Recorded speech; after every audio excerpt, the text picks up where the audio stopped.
In the summer of 672, a Byzantine fleet sailed out to meet an Arab armada in the waters just outside Constantinople, and they set the sea on fire. Not the ships, the sea itself. A pressurized bronze siphon mounted on the prow of the lead vessel discharged a liquid compound that ignited on contact with salt water and burned harder the more water was thrown at it. Sailors who jumped overboard to escape the flames on their hulls found that the water below them was burning too. The Arab fleet numbered in the hundreds. The Byzantine ships were outnumbered more than 3-1. It did not matter. The weapon they carried could not be extinguished by anything the natural world offered. It clung to wood, to rope, to human skin, and it burned until there was nothing left to burn. The Arabs retreated. They came back the following year with a larger fleet. They retreated again. They returned a third time. They lost again. Over the course of 5 years, the Byzantine Empire repelled the most powerful naval force in the Mediterranean, using a single weapon that no enemy could counter, copy, or even fully understand. Then the empire fell, and the weapon disappeared. Not the ships, not the siphons, the weapon itself, the formula that made it possible, the exact composition of the fluid that burned on water and could not be put out. It was gone, not stolen, not reverse-engineered, not gradually forgotten, gone. As though someone had made a deliberate decision that this particular knowledge should not survive. That decision, or something very much like it, was made 10 times across the span of human civilization. 10 weapons of such extraordinary capability that history remembers what they did, but cannot explain how they did it, and cannot explain why no one ever figured it out again. Some were mechanical, some were chemical, some were forged from materials that should not have existed at the time they were made. All of them worked. All of them dominated every battlefield and naval engagement where they appeared. And all of them are gone. Not dormant, not classified, gone. The knowledge of how to build them erased so completely that modern scientists and engineers, armed with tools those original makers could not have imagined, still cannot fully replicate what they produced. This is not a list of forgotten curiosities. This is a pattern. And once you see it, you cannot unsee it. The question is not whether these weapons existed. The written records, the eyewitness accounts, the battlefield results are unambiguous. The question is who decided they should stop existing, and whether that decision has ever really been reversed. Every weapon on this list was not lost. It was erased. And erased things do not disappear by accident. Greek fire. The formula died with an empire. The Makwa Hui. Every physical specimen was deliberately destroyed. The Ulfberht sword. 8 centuries of European metallurgy could not reproduce what an anonymous Viking smith achieved with tools that should not have been capable of it. The Chukonu. The last working examples vanished after a war. The Gastrophetes. Invented, deployed, dominant, then gone from the record as though it had never existed. 10 weapons, 10 disappearances. One pattern that runs across 3,000 years of human history. If this is coincidence, it is the most precisely repeated coincidence in the archive of human warfare. And if it is not coincidence, then someone, in each of these cases, made a choice. The same choice, to ensure that what had been built could never be built again. We are going to go through all 10 of them, and when we are done, we are going to ask the one question that nobody in the academic establishment seems willing to ask out loud. Why? The first case begins in Byzantium, and it begins with a man whose name history barely preserved. A Syrian refugee engineer named Kallinikos of Heliopolis. He arrived in Constantinople sometime around 670 AD. He came from a city that had just fallen to the Arab Caliphate. He brought very little with him. But among the things he brought was a formula. And that formula would save an empire. What Kallinikos had developed, or refined, or possibly stolen from an earlier source, was a compound that did not behave like any fire the ancient world had previously encountered. Ordinary fire needs 3 things to sustain itself: fuel, oxygen, and heat. Remove any one of the 3 and the fire dies. Greek fire, as the Byzantines called it, appeared to operate by different rules entirely. Seawater, the standard countermeasure against ship fires in the ancient world, did not extinguish it. It intensified it. Accounts from Arab chroniclers who survived encounters with the weapon described a liquid that fell like rain from the Byzantine siphons, spread across the water's surface, and produced a flame that roared and rolled and could not be drowned, smothered, or separated from its fuel. The Emperor Constantine IV recognized what he had immediately. He integrated the weapon into the Byzantine naval fleet within 2 years of Kallinikos's arrival. The siphons were mounted on the prows of a specialized class of warship called the Droman, and the results were not close. At the Battle of Cyzicus in 672, the Arab fleet lost 30,000 men and an unknown number of ships. The exact figure for the ships has never been established because the Byzantine records describe the engagement as total destruction. At the Battle of Silaam in 677, the Arab fleet was annihilated a second time. The weapon was decisive. Not advantageous, decisive. In every engagement where Greek fire was deployed against naval opposition, the side using it won, without exception. For over 4 centuries, this single compound was the reason the Byzantine Empire survived when every strategic calculation suggested it should not have. And here is where the first strange thing happens. The Byzantines did not share it. Not with allies. Not with client states. Not with anyone. The formula was classified at the highest level of imperial secrecy. The Emperor Leo VI wrote in his military manual, the Tactica, that the secret of Greek fire was divinely revealed to the great and holy Constantine, the first Christian emperor, and must be preserved inviolate. Revealing the formula to a foreigner was classified as an act of treason. There are documented cases of Byzantine officials being executed not for selling the formula, but merely for discussing its general properties in the presence of non-citizens. For 400 years, this level of secrecy held. Then, in 1053, something shifted. Byzantine military records begin to show Greek fire being deployed with less frequency. By 1100, references to the siphon-based naval weapon have effectively disappeared from operational accounts. By 1200, the Byzantines were fighting naval battles without it. And in 1453, when the Ottoman Empire finally breached the walls of Constantinople and the Byzantine Empire ceased to exist, no Greek fire was used in the defense of the city, not once. There are historians who argue that the formula was simply forgotten, that as the Byzantine bureaucratic and military apparatus contracted under centuries of pressure, the knowledge passed from person to person in fewer and fewer hands until the last person who held it died without passing it on. That is the comfortable explanation. It requires no conspiracy. It requires only neglect and the ordinary tragedy of institutional decline. But it does not explain the physical evidence, or rather, the absence of it, because what modern chemists and historians have spent 2 centuries attempting to do, reconstruct the formula of Greek fire from first principles, remains unfinished. The accounts describe a compound that burns on water and cannot be extinguished by water. Modern analysis has produced several candidates. Quicklime mixed with petroleum, naphtha combined with calcium phosphide, various resin and sulfur compounds. Each of these can produce a fire that resists water to some degree. None of them fully reproduce the behavior described in the primary sources. None of them can be deployed through a bronze siphon under pressure at the temperatures described without destroying the siphon itself. The formula that Kallinikos brought to Constantinople was not a simple recipe. It was a precise, sophisticated chemical achievement. And it is gone. Not approximately gone. Completely gone. The most effective naval weapon in the history of the ancient Mediterranean world was in continuous use for 400 years, was guarded by the most sophisticated bureaucratic state of the medieval period, and its formula has never been recovered. If the Byzantines lost it by accident, it is the most consequential accident in military history. If they lost it by design, then someone decided that this particular capability should die with the empire.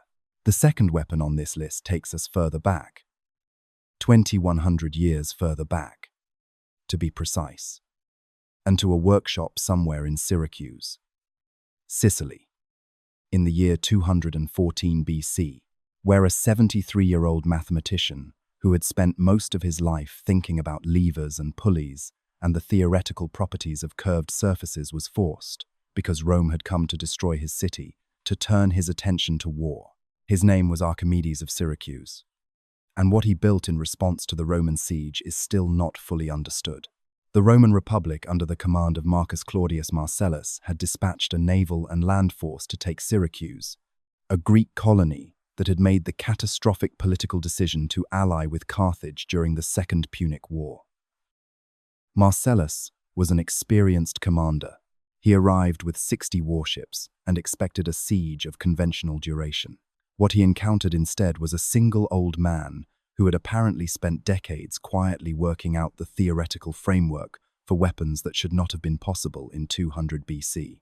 The first thing the Roman fleet encountered was a catapult system of such precision that it could be calibrated to different ranges without reconfiguration. Standard catapults of the era required repositioning for distance adjustment. The machines Archimedes designed could fire at multiple ranges in sequence. Roman ships that attempted to approach at maximum range were hit. Ships that pulled back to a safer distance were hit at that range instead. The fleet could find no position from which it was not being accurately targeted. Then the claw appeared. Ancient sources, including Polybius and Plutarch, describe a device mounted on the seawall of Syracuse that extended over the water on a crane arm. When a Roman ship came close to the wall, the claw dropped a hooked iron grapple onto the prow. The crane then lifted the front of the ship partially out of the water. Held at this angle, the crew sliding toward the elevated stern, the machine would then release. The ship would crash back down. In some accounts, it capsized. In others, it was simply shaken so violently that its structural integrity failed. Multiple ships, not once, repeatedly, over the course of a 2-year siege. Marcellus reportedly said that Archimedes was using his ships to ladle seawater as though they were drinking cups, and that the man was a 100-handed giant from mythology who destroyed the Roman navy with his machines. The siege lasted 2 years. When Syracuse finally fell, it fell not to military defeat but to a political betrayal that opened a gate. Roman soldiers entered the city. Marcellus had issued explicit orders that Archimedes was not to be harmed. He wanted the old man brought to him.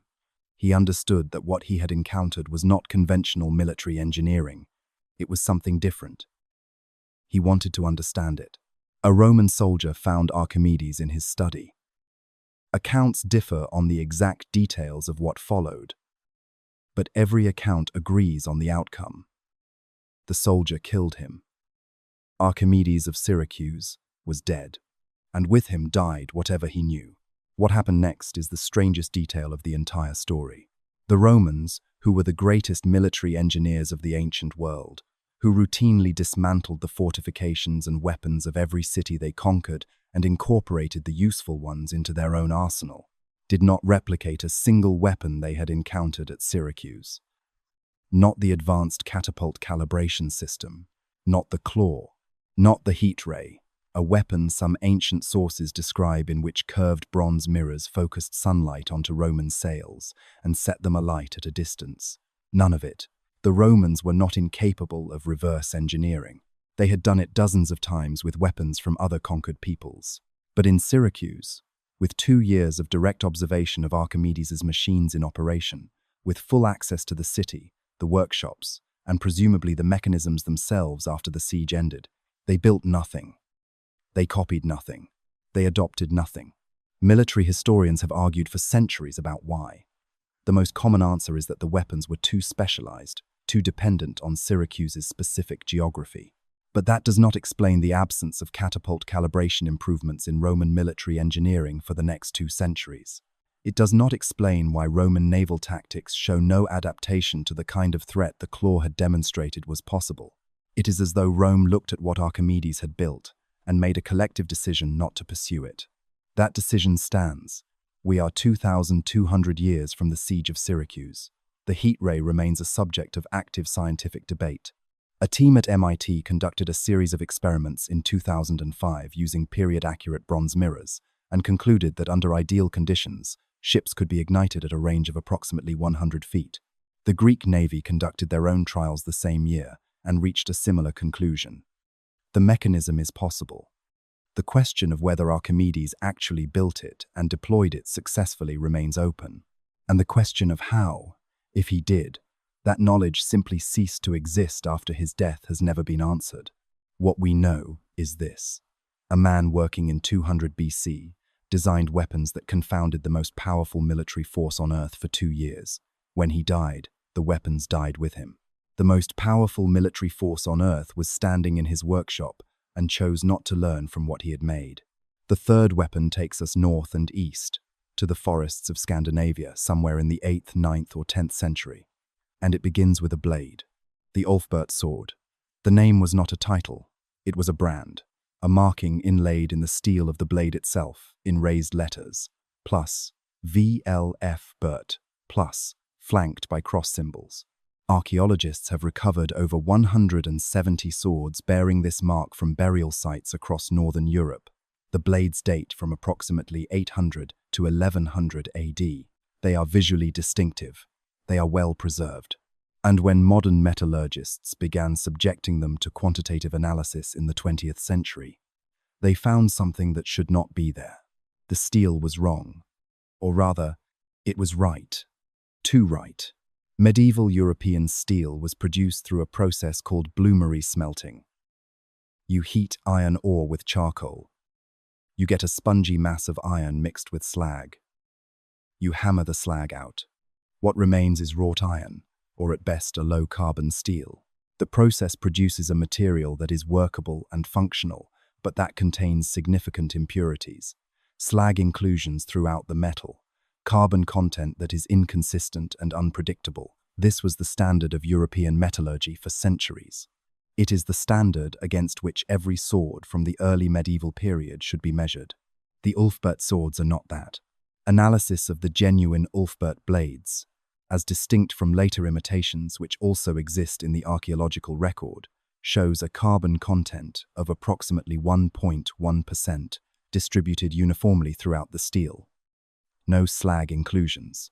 The material is effectively crucible steel, sometimes called Wootz steel, a grade of iron-carbon alloy that requires smelting temperatures above 1500 degrees Celsius and was being produced in India and the Persian Gulf region during this period. The Ulfberht smiths were not importing Indian steel and reshaping it. The isotopic analysis of the iron in the blades indicates European origin ore.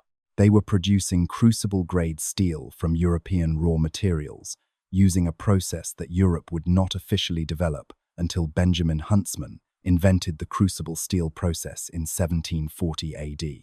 The Ulfberht smiths preceded Huntsman by approximately 900 years. A blade made from this material is not simply better than a blade made from bloomery steel. It is categorically different. It flexes without breaking. It holds an edge under impact that would chip or shatter a conventional sword. It is lighter for its strength. In single combat or in formation fighting, a warrior carrying an Ulfberht sword against an opponent with a conventional blade was not at an advantage. He was in a different category entirely. The swords appear in the record around 800 AD. They continue to be produced, at a rate suggesting a small but consistent workshop operation until approximately 1050. Then the production stops. The later blades in the record, from 1050 onward, begin to show slag inclusions again. Carbon content drops and becomes inconsistent. The skill is degrading. By 1100, the blades marked Ulfberht in the archaeological record are imitations. Same name. Conventional steel. None of the metallurgical properties of the originals. Someone knew how to make crucible steel in Viking Age Scandinavia. They produced it for approximately 250 years. Then they stopped. And the knowledge of how they did it did not survive. There is one theory that attempts to explain the origin of the technique. The Viking trade routes during this period extended deep into the Islamic world via the Volga river system. It is possible that a Viking smith, or a small group of smiths, acquired knowledge of the crucible steel process through contact with Persian or Indian metalworkers on the eastern trade routes and brought that knowledge back to Scandinavia. That is plausible. What is not explained by this theory is why the knowledge did not spread, why it remained confined to what appears to have been a single workshop or lineage, why it died when that lineage ended rather than propagating outward as useful techniques normally do. 170 swords sitting in museum collections around the world, each one a physical proof that something was known and then lost, tell us nothing about who made the decision to stop. The fourth case brings us to ancient China, To a weapon so effective, so ahead of its time, so thoroughly documented, that its suppression required the active effort of multiple successive dynasties across a span of nearly 2,000 years. The Chukonu, the repeating crossbow, named, according to tradition, for the military strategist Zhuge Liang of the Three Kingdoms period, who is credited with either inventing or significantly refining the weapon in the late 2nd and early 3rd century AD. The device is not complicated in concept. A wooden magazine sits on top of the crossbow, holding 10 bolts. A single lever action both cocks the bow and advances the next bolt into the firing channel simultaneously. A trained operator could empty the magazine in approximately 15 seconds, at a rate of fire that no individual archer of the period could match, from a platform that required significantly less training than a conventional bow, with bolts that could be tipped with incendiary or poison compounds. The Chukonu worked. Chinese military records from the Three Kingdoms period, through the Tang dynasty, through the Song dynasty, all document its use in field battles and in fortification defense. It was particularly effective in situations requiring sustained fire at close range, exactly the situation that arises when an enemy is attempting to scale a wall or cross a narrow passage. Documents from the Song dynasty describe units of crossbowmen equipped with the repeating mechanism, covering retreat actions and fortification defenses, with a volume of fire that single-shot bow units could not achieve. And here is where it gets strange, because across all of those dynasties, across 1,500 years of documented military use, the Chukonu was never significantly improved. The mechanism that appears in the earliest archaeological specimens is functionally identical to the mechanism in specimens from the 19th century. A technology that was in continuous military use for 1.5 millennia did not evolve, did not develop a version that held more bolts, did not develop a version with greater range or power, did not develop a variant that could be used from horseback. It did not scale. It stayed exactly as it was. The most credible explanation for this is deliberate containment. Chinese imperial military doctrine, across multiple dynasties, treated the Chukonu as a classified weapon. Instructions for its manufacture were restricted. The mechanisms were not exported. Foreign access to the device was controlled. This was not unusual for advanced Chinese military technology of the period, but the degree of restriction applied to the repeating crossbow was remarkable given how widely it was actually deployed. The last recorded operational use of the Chukonu in organized military action was during the First Sino-Japanese War of 1894 to 1895. Chinese infantry units equipped with the weapon encountered Japanese forces equipped with modern rifles. The engagement was not close. The crossbow units were withdrawn. And following the military reforms that China undertook after that war, the Chukonu disappeared from the weapons inventory entirely. What followed was not documentation and preservation. It was the opposite. The manufacturing knowledge for the specific spring tension and lever geometry that made the mechanism work was not formally recorded in any archive that has been located. Replicas exist today. They are made by craftsmen working from surviving specimens, reverse engineering the mechanism by examination. Some of them work. Most of them do not with the speed and reliability documented in the historical sources. The exact geometry that made the original weapon function consistently across 10 shots in 15 seconds has not been fully recovered. A weapon in continuous use for 2,000 years. And the precise knowledge of how to build it correctly survived exactly as long as the last person who knew how to build it was alive. The fifth case takes us back to ancient Greece, and to a weapon so advanced that modern historians spent decades arguing about whether it could possibly have existed at all. It not only existed, it was fully described. The blueprints are in the archive. And still, nobody built it again. The gastrophetes, the belly bow, described in precise technical detail by the Greek engineer Heron of Alexandria in his manual on siege engines, written sometime in the 1st century AD, but drawing on military engineering knowledge that extended back to at least 400 BC. The name refers to the loading mechanism. The operator braced the rear of the weapon against the stomach and used their body weight to compress a compound spring system, drawing a bowstring of far greater tension than any hand-drawn bow could produce. The weapon was not a curiosity. It was a military crossbow of genuine power, capable of launching a bolt with enough force to penetrate conventional armor at ranges that hand-drawn bows could not reach. It predates the European crossbow by approximately 1,000 years. Heron's description is sufficiently detailed that modern engineers have successfully constructed working replicas. It works well. What it does not do is appear in subsequent military history. After the specific period of its documented use, approximately 400 to 300 BC, the Gastrophetes drops out of the record. Not gradually, abruptly. No Roman account mentions a Greek belly bow. No account from the Macedonian military, which was the most technically sophisticated fighting force of the era and which had access to every piece of Greek military engineering, references the Gastrophetes in operational use. Alexander the Great's campaigns are documented in extraordinary detail. His engineering corps is described. The siege engines deployed at Tyre, at Gaza, at the Sogdian Rock are catalogued. The Gastrophetes is not among them.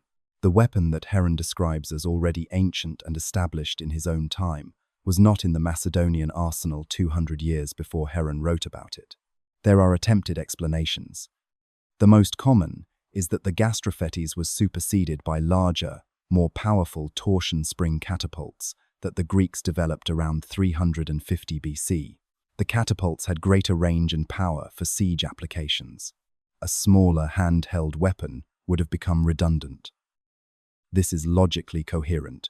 It does not explain why the weapon was not retained for skirmishing or light infantry roles where a heavy catapult is not deployable. It does not explain why the Romans, who adopted virtually every piece of Greek military technology they encountered, show no record of it.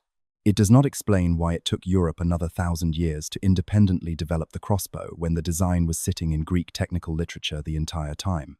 Heron described it accurately, usably. The description survived. The weapon did not. We are now past the halfway point of this list, and a pattern has become difficult to ignore. These are not weapons that gradually became obsolete and were replaced by superior technology. Some of them were the superior technology. These are not weapons whose disappearance can be explained by the simple loss of records over time. Several of them are documented in surviving sources with enough precision to allow modern reconstruction. What cannot be reconstructed is the tacit knowledge, the specific material composition, the precise geometry, the formula, the things that lived in the hands and heads of a small number of people and were never committed to a form that survived them. And in almost every case, the knowledge was concentrated. Kallinikos brought Greek fire from one city, and it died when Constantinople fell. Archimedes was one man, and he died by accident before he could be interviewed. The Ulfberht production appears to have been one workshop or one lineage. The Chukonu manufacturing knowledge was classified, and the classification outlasted the knowledge itself. The sixth case changes the pattern slightly. Because with the Macuahuitl, the weapon of the Aztec warrior elite, the disappearance was not gradual, and it was not accidental. It was deliberate, and the people who arranged it left a record of having done so. The Macuahuitl, a flat wooden club, approximately 3 to 4 feet long, with obsidian blades embedded along both edges, in a single, continuous cutting surface. Obsidian, volcanic glass, can be fractured to produce an edge thinner than surgical steel, thinner than anything Europe was producing with metal at the time of first contact. Spanish soldiers who encountered Aztec warriors carrying these weapons in 1519 reported that a single stroke of a Macuahuitl could remove a limb cleanly. One account, from Bernal Diaz del Castillo, who was present at the conquest and wrote one of the most detailed first-hand accounts of the campaigns, describes watching an Aztec warrior decapitate a horse with a single blow. A horse with a weapon made of wood and stone. The Spanish took this seriously. They adapted their tactics. They developed specific countermeasures against the weapon. They won anyway, through a combination of steel armor, firearms, cavalry, and the catastrophic smallpox epidemic that killed an estimated 50 to 90% of the indigenous population between 1520 and 1560. But they never dismissed the Macuahuitl as a primitive weapon. The documentation of their tactical adaptation to it demonstrates that they understood they were facing something genuinely dangerous. After the conquest was complete, the Spanish colonial authorities conducted what can only be described as a systematic destruction of Aztec material culture. Books were burned, temples were demolished, objects of religious or military significance were confiscated and destroyed. The Macuahuitl was included in this campaign. Every specimen the Spanish could locate was destroyed. Not collected. Not sent back to Spain as a curiosity. Destroyed. There is exactly one physical specimen of a Macuahuitl in existence today. It was held in the Real Armeria, the Royal Armory, in Madrid. It survived until 1984, when a fire in the armory destroyed it. There are now 0 physical specimens of the Macuahuitl in existence anywhere in the world. The Spanish did not need to destroy them for military reasons. The Aztec Empire had been defeated. They destroyed them because they understood, on some level, that the weapon represented a capability that needed to disappear from the world along with the civilization that had produced it. The obsidian blade technology, the specific method of embedding and setting the flakes to produce a continuous cutting surface, the weight distribution that allowed a wooden implement to deliver lethal force to horse and rider, these things were not preserved. They were targeted. Someone decided it should. The 7th case crosses to India, 300 years before the Common Era, to a text that contains something that nobody who has studied it can fully explain. The Arthashastra, written by Kautilya, also known as Chanakya, advisor to the Mauryan Emperor Chandragupta, is one of the most sophisticated works of political and military theory ever produced. It is sometimes described as India's equivalent of Machiavelli, though it predates Machiavelli by nearly 2,000 years and is considerably more detailed. The military sections of the Arthashastra contain, among other things, detailed formulations for incendiary compounds and what can only be described as chemical weapons. Smoke compositions designed to cause specific physiological effects on enemy troops. Compounds that produced gases causing temporary blindness. Compounds that, when burned, produced vapors described as causing the inability to fight. The text is specific enough that modern pharmacologists and chemists have identified the active agents in some of the described compounds. Some of them work. The Arthashastra describes a compound made from specific plants, processed in a specific sequence, that when burned produced a smoke with effects consistent with what we now know about certain alkaloid compounds. The effects described: mass visual impairment, disorientation, inability to sustain coordinated physical activity, are the effects of incapacitating agents that 20th century military research independently developed at considerable expense and difficulty. Kautilya knew this. He wrote it down. Not vaguely, with the specificity of someone who understood exactly what he was describing and intended for it to be implemented. Later versions of the Arthashastra do not contain these sections. The process by which the text was transmitted through successive copying across Indian literary culture over the following millennia removed the chemical weapons formulations. Not all of the military content, just that content. The text was actively edited to remove it. The original complete version of the Arthashastra was recovered in 1905, when a manuscript was donated to the Oriental Research Institute in Mysore. It had not been in circulation. It had been preserved in a private collection for an unknown period. When scholars compared it to the versions that had been in active circulation, the deletions were systematic and specific. The incendiary formulations, the smoke weapon recipes, the chemical agent descriptions, all of them removed from the version of the text that the broader scholarly tradition had been working from. Someone in the transmission chain of the Arthashastra decided that those sections should not survive. They nearly succeeded. The 8th case is the repeating ballista of Dionysius of Alexandria, described in the same source tradition as the Gastrophetes, by Heron of Alexandria, in his technical manual, a siege engine that loaded and fired automatically, not semi-automatically in the sense of a repeating crossbow where an operator works a lever, automatically in the sense that once the torsion spring mechanism was wound and the magazine loaded, the device discharged, reset, and discharged again without requiring operator action between shots. Heron describes the mechanism. It uses a rotating drum, driven by the energy of the torsion spring itself to advance bolts from a magazine, draw back the bowstring, and release it in sequence. A machine that fired repeatedly under its own stored energy. In 270 BC, it appears once in the historical record.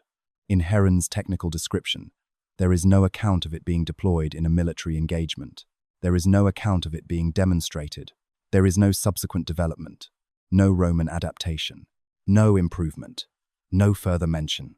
A fully automatic projectile weapon, designed in 270 BC, described in surviving technical literature, and then nothing, for 2,000 years.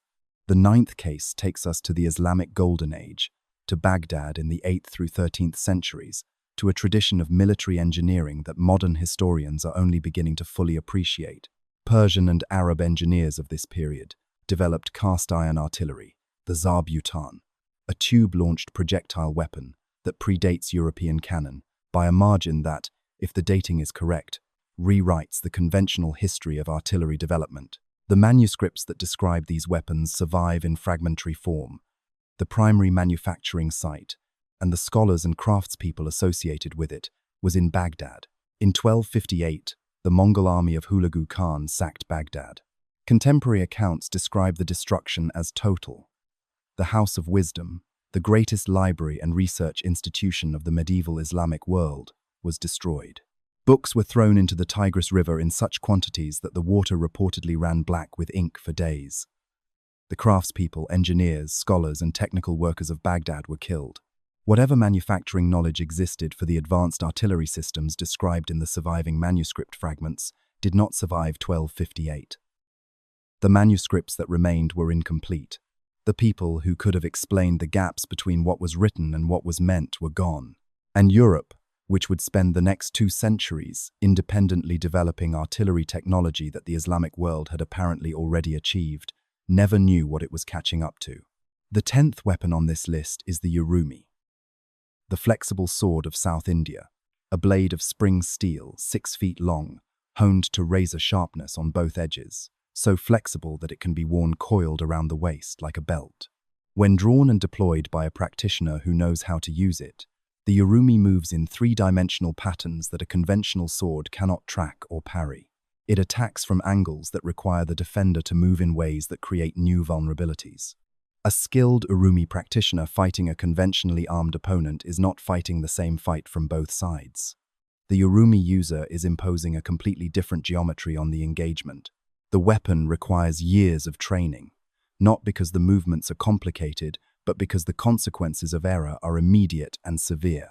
An untrained person picking up an Urumi and attempting to swing it is as likely to cut themselves as their opponent. The blade does not distinguish between the person holding it and everyone else in reach. Mastery means understanding exactly where a 6-foot flexible razor is at every point in its arc, in 3 dimensions, while moving. This knowledge is preserved in the Kalaripayattu tradition, the ancient martial system of Kerala in South India. Kalaripayattu survived the colonial period, survived the suppression of indigenous martial traditions that the British East India Company systematically pursued across the subcontinent from the 18th century onward, survived into the 20th century, and is still practiced today. The Urumi is still taught. There are living masters who can demonstrate what the weapon does, but the teaching lineages were reduced to near extinction by the colonial suppression. The number of people who held the full knowledge of the Urumi's deployment, including the manufacturing specifications for the specific spring steel alloy that allows the blade to flex without fracturing under the stress of the movement patterns, dropped to a handful. The metallurgical tradition that produced the original blades, and the knowledge of what specific carbon and tempering specifications produced the right combination of sharpness and flexibility, was not preserved in writing. It was preserved in people, and the number of those people was nearly reduced to 0. This is the 10th case, and it is perhaps the most instructive, because unlike Greek fire, or the Makwa-Huitl, or the Ulfberht process, the Urumi tradition was not erased. It was nearly erased. And the reason it survived is that it was preserved in a form that the colonial suppression could not easily reach. In bodies, in movement, in the transmission of practice from teacher to student in contexts that the colonial administrative apparatus did not fully control. The other 9 weapons on this list were not preserved that way. Their knowledge lived in formulas written in classified imperial archives, in the workshops of a single craftsman or lineage, in the hands of people who died in wars, or who operated under classification regimes that outlasted the knowledge itself. When we lay all 10 of these cases beside each other, the shape that emerges is not random. Greek fire was deliberately classified, and then its classification regime collapsed faster than the knowledge itself could be transmitted out. Archimedes' weapons died because the one man who understood them died before he could be interviewed, and Rome made the inexplicable choice not to investigate what it had witnessed. The Ulfberht process was concentrated in one lineage. The Chukonu was classified for 2,000 years, until the classification outlasted the knowledge. The gastrophetes appeared and vanished from the record so abruptly that modern historians still argue about whether the timeline is even real. The Makuahuitl was deliberately destroyed by a colonial power that understood exactly what it was eliminating. Kautilya's chemical weapons were edited out of the most important political and military text in South Asian history. The repeating ballista appeared once in a technical description and was never built, never deployed, never developed further. The Baghdad artillery tradition died in the Mongol sack of 1258 because the people who held the knowledge died with the city. And the Urumi survived because it was hidden in the one place a colonial archive cannot reach. 10 weapons, 10 disappearances, and in each case, a concentrated knowledge that was not distributed, that was not replicated, that was not allowed to propagate the way useful and powerful knowledge normally propagates. That last point matters. Useful knowledge propagates. That is one of the fundamental patterns of human technological history. When someone develops a technique that works, others learn it, adapt it, improve it, spread it. The wheel was not invented once and then forgotten. Iron smelting was not a technique held by a single lineage. The printing press was not classified. When technology is useful and accessible, it spreads. These 10 technologies did not spread. And the question of why they did not spread is the question that nobody in the mainstream academic establishment seems to find as interesting as it should be. The answers that are offered, accident, neglect, the ordinary tragedy of institutional decline, converge in a single direction. The loss was passive. Nobody chose for this to happen. Things just got lost. But the Makuahuitl was actively destroyed. The Arthashastra sections were actively edited out. Greek fire was classified with the death penalty for disclosure. The Chukonu manufacturing knowledge was restricted across 15 centuries of continuous use. These were not passive losses. They were managed. Someone, in each of these cases, made decisions that ensured the knowledge would not survive. The question is whether those decisions were made for reasons we would understand or for reasons we have not yet been given. What is certain is that the pattern exists. What is certain is that 10 times, across 3,000 years, a weapon appeared that changed the rules of warfare, that demonstrated capabilities beyond what its contemporaries could counter, and that then stopped existing in a way that benefited the people who had decided it should stop existing. The weapons are gone. The records of how they were made are gone. What remains are descriptions of what they did. And those descriptions, sitting in archives and museum catalogues and the footnotes of military history volumes, keep raising the same question that the mainstream narrative cannot close. If it was lost, why does every case of loss look so much like a choice? If you are watching this channel for the first time, this is what we do here. We go into the places where the official record falls quiet, and we ask why it went quiet. We look at what is missing, not just what is there. We follow the pattern wherever it leads. If that is what you are looking for, subscribe. There is more where this came from, and most of it is considerably harder to explain than 10 weapons that disappeared.